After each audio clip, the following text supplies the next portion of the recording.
Hi everyone and welcome back! So today's video is going to be pretty exciting, especially for me, since I'm going to be recreating one of my very first marker drawings. I remember it all started about 2 years ago that I discovered markers and I started to play around with them, trying to learn some new techniques and ways of using them. And I was obviously creating all day and all night, and well, I still do nowadays, so yeah, this is what I created back then, and the drawing that I will be recreating today is that one right here. And to be really honest, I feel a little bit of a pressure towards this task since I hope to see as much progress as possible, and I hope I will manage. So if you would like to see if I did good or bad, then make sure you keep on watching. So my journey with markers started about 2 years ago, and it was actually quite funny how it all began. Firstly, a long while ago, even before these 2 years, from what I remember, I randomly bought one vibrant purple pro marker without any particular reason. Literally, I can't recall what was the driving force behind this purchase. I think I was just in our store buying some things that I needed, and then I saw this marker, a product that I didn't really know what's for, and I was probably like, that looks cool, let's take it and let's try this out. And I thought that vibrant purple shade would be such an useful color to my collection. Anyways, I remember I used this marker for parts of some drawings that I did, but once I started using more and more, I didn't know why it was so special and why it costed that much. Then, after some time during high school, I recalled that I had a colleague that was using markers on a daily basis for comics design and stuff like that. Once I saw his sketchbooks, I got super fascinated by how markers can look when they're used properly. I saw those pages that were filled with perfectly smooth layers of color that almost looked like they were printed. I literally remember this like it was yesterday. But anyways, after I saw this, I immediately went to the art store to give those markers a second try after my first random purchase. I think I just bought one first skin tone shade, one dark brown, and maybe one blue shade for jeans and stuff like that. It's really hard to recall what those shades were exactly, but it was something like this, I believe. Anyways, it was just 3 to 5 shades maximum. So once I started to play with those markers again, I started to explore how they work and how should I use them to obtain the best effects. And basically, I was just experimenting around and enjoying the outcomes no matter if they were good or bad. So yeah, that's more or less how my journey with markers started, and happily it continues up till now. And this drawing that I'm recreating today, like you already know, was one of my first ones. You can tell that my shading skills were on really basic level and blending is almost not existing. But well, I created this piece with one skin tone color, so I think it's not that bad. Also, when I look at this whole drawing, I can see that instead of shading with dark color, I used a lot of hatching for the areas I wanted to put some shadows on.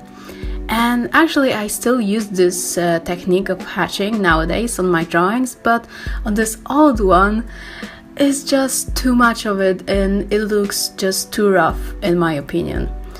And of course now I can tell that the old drawing is not perfect in any way, and I would even say that it's quite messy, but I just remember how satisfied and proud I was when I created this. And when I recall this moment, it's really an awesome thought, especially looking back from the place I am now.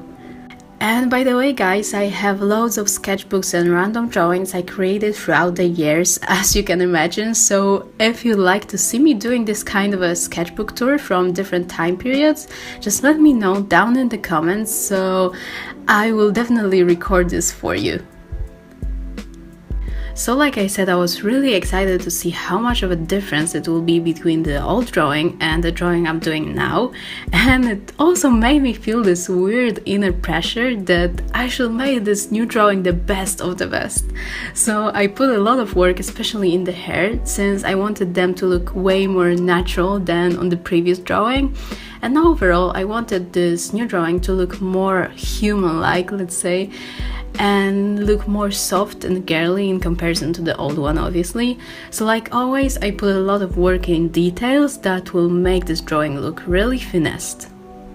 And I really hope that with all my talking about this old drawing and the time I started drawing with markers, you didn't get the impression like I was reminiscing stories that happened 1,000 years ago and like I was presenting this old drawing like it was made in the past century. But well, it's just because the time flies so fast those days, and those 2 years that passed by since I drew this piece feels like few days, and only when I started to recall everything I was like, wow, that was actually a really long time ago.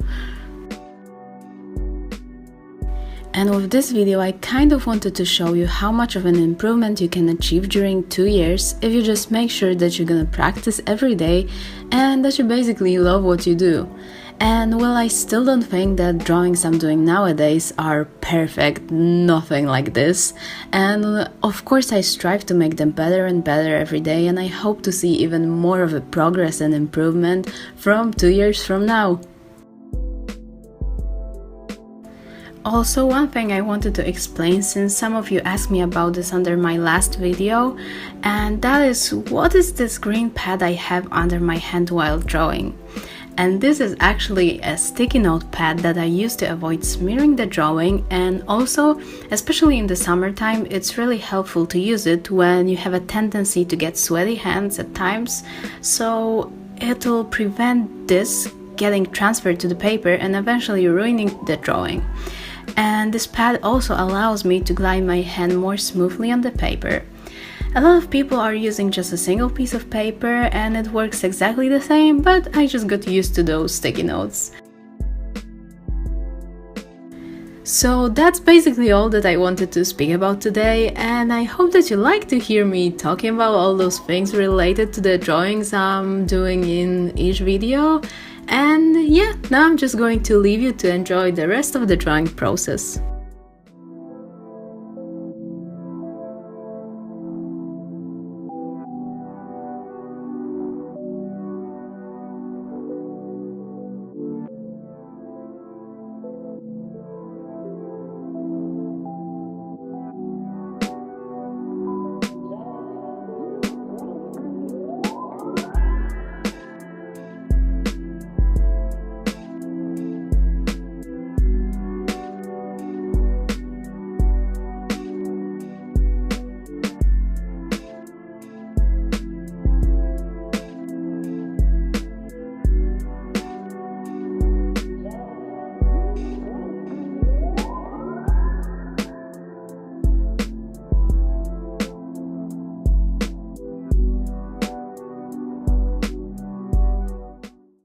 So here you can finally see the comparison of the two drawings.